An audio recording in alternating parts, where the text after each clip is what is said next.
I'm Rick Harp. This is your APTN News Brief for Wednesday, July 16th. A Calgary police officer now stands charged with 2 counts of second-degree murder. Issued Monday, the charges follow an investigation by the Alberta Serious Incident Response Team. Back in May of 2023, 39-year-old Levon Fox and the driver of a cube van were fired upon by Constable Craig Stothard after a slow-speed chase. The shooting took place near the city's Reconciliation Bridge. According to Levon's family, neither man was armed. The officer was released yesterday with conditions. Decent weather over the weekend in Manitoba has helped with some of the province's wildfires. A bit of relief to the residents of the northern city of Thompson, who remain on pre-evacuation notice as firefighters make great progress on hotspots some 14 kilometers away. A fire still considered out of control. Yet despite the turn in weather, overall fire danger is moderate to high. Now, Priority 1 residents of the Island Lake communities of Wasagamak and St. Teresa Point have begun to evacuate. They joined the 12,000-plus evacuees from 8 communities, 6,000 of them now staying in 2,100 hotel rooms in Manitoba, another 1,300 in Ontario hotels. 2 congregate shelters in Winnipeg are currently at 50% capacity, with 1,100 beds now in use. Christine Stevens is with the Manitoba Emergency Management Organization. We just want to remind people that when they're planning to leave or leaving, that it's important for them to pack their medications, their ID, their phone chargers, important documents, baby supplies, and a change of clothes.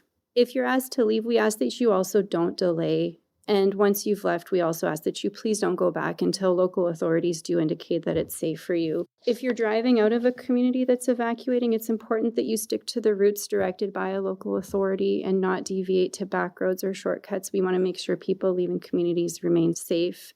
We do realize that this is a stressful time, but help is awaiting at reception and congregate shelters should you need it. And the province overall sits at 122 active wildfires. The annual average for Manitoba this time of year is 217. To date, it's experienced 297. Meanwhile, smoke from northern Saskatchewan wildfires continue to spread. Now the province has issued alerts urging everyone to reschedule their outdoor activities. Rachel May has more. There are currently 50 active wildfires across Saskatchewan.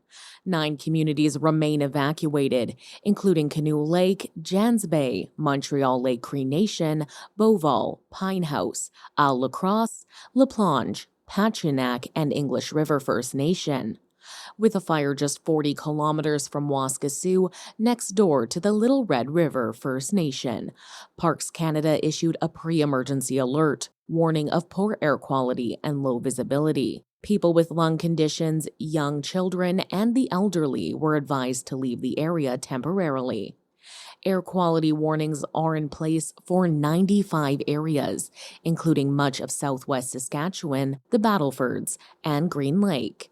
The warnings advise people to limit time outdoors, noting that mild symptoms like eye, nose, and throat irritation, headaches, and coughing may occur.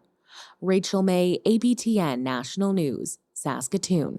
Still with fires and a new study on significant disparities in residential outcomes. According to the National Research Council of Canada, community rates of Indigenous civilian deaths due to fire is approximately 5 times that of their non-Indigenous counterparts.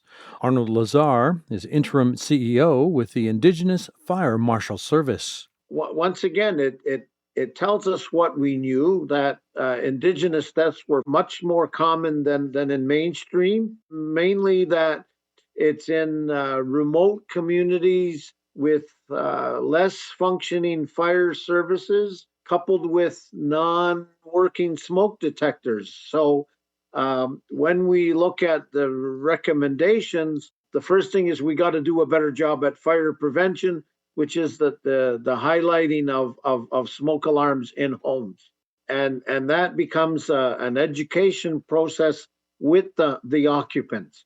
The cities of Montreal, Vancouver, Toronto all have very good fire services, but if the occupants don't have a working smoke detector, they're not going to get out in time. They need to have 2 ways out. there's a push to have a one exit system in the code that we're not agreeing with. And the long-term plan is to build housing that's subject to not burn as quickly. And finally, some new upgrades have been announced for the Hudson's Bay Railway and the Manitoba port of Churchill. The Indigenous-owned Arctic Gateway Group says the infrastructure upgrades were needed to meet Canada's growing demand for trade expansion. CEO Chris Avery said construction is officially complete on a new critical mineral storage facility at the port. Once open, he says it will triple existing capacity. The port will also be modernized in the coming months to accommodate more cargo. Avery said these changes allow the company to expand their northern workforce. The CEO also noted that a second weekly Wayfreight train is now operational on the Hudson's Bay Railway. There are many communities, Indigenous communities and local communities that are along the rail lines, which will get more service, more frequent service for cargo and goods. So things that we're used to on a daily basis in the cities will now be delivered, more than once a week to those communities, so including Churchill.